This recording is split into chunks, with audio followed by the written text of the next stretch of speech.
Let me go to Dave. Dave calling us from Ohio. Hi, Dave.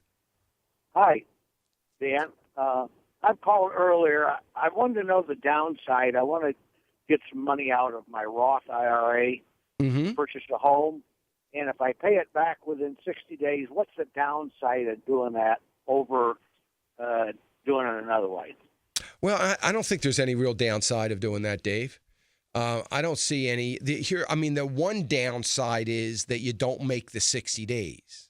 You know what I mean? So, if you're dependent upon something to pay it back within 60 days and it doesn't happen, then the downside, of course, is that, that doesn't are you over 59 and a half, Dave?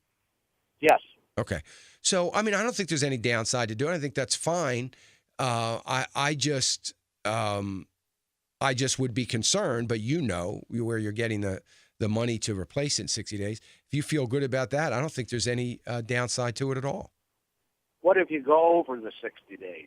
If you go over the 60, what would you do when I go to pay it or reinvest it? Yeah. So if you go over 60 days, then no big deal. It's not going to have any real consequence to you. That's why I asked if you were over 59 and a half. So, I would probably put back in as a regular deposit. I would put back into your IRA, the maximum amount you can for this year, which would be $5,500. So I'd probably do that.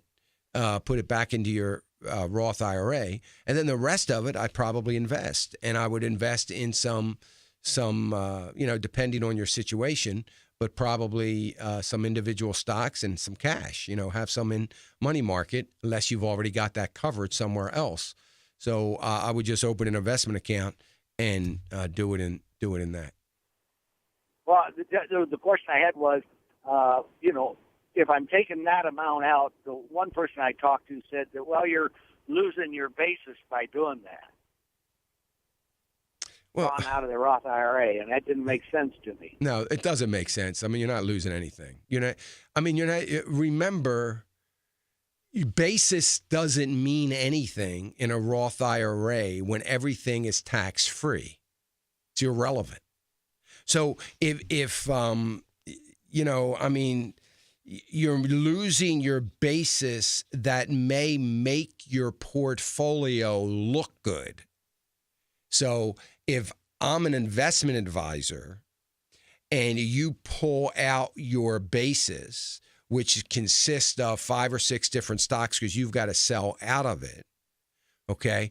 Now those 5 or 6 stocks that are showing up on your report every quarter or month that show that you've got a gain in your portfolio of, 25% every year because you have such low basis, that makes me look good as a financial advisor, and you hate to see that go away. But from a monetary standpoint, in an IRA account, it's pretty insignificant. Okay, so I wouldn't worry about it.